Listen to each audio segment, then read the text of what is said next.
being multi-passionate is not something I ever thought about. Well, it's just, I never understood the way people talk about it, like as if it's the worst thing in the world, or like we're so disorganized, or, you know, it's just, it always feels like you have to niche down and like we must settle down. That's what I mean. Like it's just, it doesn't make sense to me. I mean, sure, it's difficult, right? It's difficult to follow, but maybe it's not meant to be easy to follow. Maybe it's just meant to be crazy and all over the place. Like being multi-passionate is not supposed to make sense. Like just because I'm interested in like psychology and I'm interested in filmmaking, it doesn't make sense together, but it doesn't have to make sense, if you know what I mean. I always try to niche down. I always try to fit in and be what people want me to be, but I always ended up not being satisfied with what I was doing. So I think I remember the first time I kind of realized that, oh, I have multiple interests, and that doesn't do well in a normal society, because apparently, you know, we have to have set interests and these remain the same throughout our entire life. I was in my last year of high school, and during that time we would often like visit colleges and like cégep in French. In Canada and Quebec, it's like cégep is basically like a intermediate level to like university. I don't know how to explain it. It's, we would often visit these types of colleges to basically see what courses they have to offer. Okay, so yeah, and it had to do with like our future jobs, and like what we could do. Like we could do like a technical diploma, which is like a 3-year course, or a pre-university course, which is 2 years. And either way, it was about aligning ourselves with our future career. And the thing is, because you'll understand, like the thing is I was interested in one psychology course, right? I was interested in one psychology course in one college, one specific one. And I was interested in like a media course in like another college or something like that. I was interested in multiple like colleges and cégeps for different types of courses. And also like there was some that like were outside maybe, but we didn't get to visit those. But I was like, oh wait, this one's really cool, but it's like a bit far, but I could move potentially. But anyway, I digress. I was interested in too many things, and I had a hard time choosing. So I went and asked people, like my parents and friends and family and everything. Like I had to ask, like, what should I do? And the common answer, like the most like basic answer that I could get was choose the safest option. The one that you know will get you a job at the end of it. So I did it. I did what I was told. Like I was like, okay, what could get me a good job that pays me well? And I was like, okay, I'm going to be an attorney. I'm going to be a psychiatrist. And I hated it. I hated every second of it. Like, because, for example, like I went with the human studies course at one cégep. And for the first semester, it was pretty cool. It was like, oh, okay, we learn about like sociology and psychology and all these like human like things.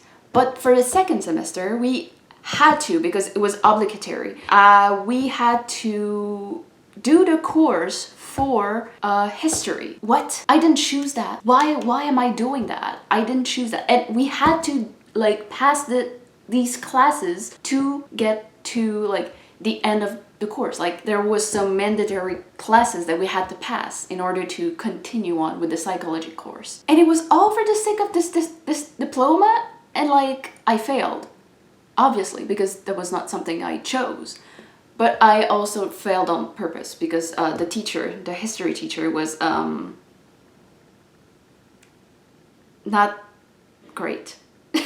And then eventually I went to a like how do I say it? Like a woman that would help me like switch courses. So I went to her and I explained my situation. I was like, I don't want to be in this course anymore. And I had a couple of friends that I met, and they were in the language course. And I was like, oh wait, they were telling me about like all these courses and languages and like how many languages I could learn. And I was like, oh my god, I want to do that. I want to do that. So I went to this woman, explained my situation, and she was like, oh, you have to have like 75% in English. I was like, oh yeah, that's fine. She went and saw my file. She was like, oh, okay, you're good. She didn't like, she would just, you're good. So I went to the language classes after, like the next semester I was enrolled in that like class, and I finished it, but I was still not satisfied. I still had a lot of interests that I wanted to pursue, because like finding a job in languages is really difficult. Like, it's aside for like translator maybe, but like you have to have like years and years and years of experience, and you have to basically be, I'd say, like so fluent you could pass as like a native language speaker. I ruminated. I went to a university program a bit further from my hometown, and I also went to a cégep again, a bit further down, like a bit away, like 3 hours away, 3 hours away. I was in the middle. I was like, I don't know which one I want, because both of these courses looked really cool. One was film and studies, but it was more theoretical, more like papers and like stuff like that. And the other was very hands-on. It was a technical course, and eventually I went for the technical course because it basically promised an internship at the end of the day. At the end of the 3 years course, we had an internship that would surely get us a job. So I went with it, and I lived for 3 years. I lived away from my parents, and I honestly, I think I liked this course the most because it was not only one thing, right? Like, yes, it was like very like media and like film and cinema and stuff like that, but it was also like stop motion, like not stop motion, but like it was also motion design and just like overall design, and it was compositing, and it was like sound design. It was basically all of these little things that are in like my interests, you know? It was also like script writing, like screenwriting. It was really fun. But even then, I kid you not, even when I was there, I remember people telling me like, why are you here? Like, why aren't you over there? Like, you're wasting your time here. Your talent should be elsewhere. And I was like, but I thought I did the good choice. Like, I thought I was doing good, right? Like, everywhere I went, people had something to say. People had like, oh, you should have been there, or maybe you should do this. Like, it was so crazy, right? It was so crazy that at the end of my third year, I was like one of the choices for like, you know, it's called lemon prizes. Like, it's funny prizes you can win if like it's just stupid prizes, okay? Prizes. I was like a second runner for like, you should have been in communications. And I'm like, I literally did this course, like this post-production course for 3 years, and you're telling me that I should have been in communications? Okay, I'm sure I'm good at communications, but like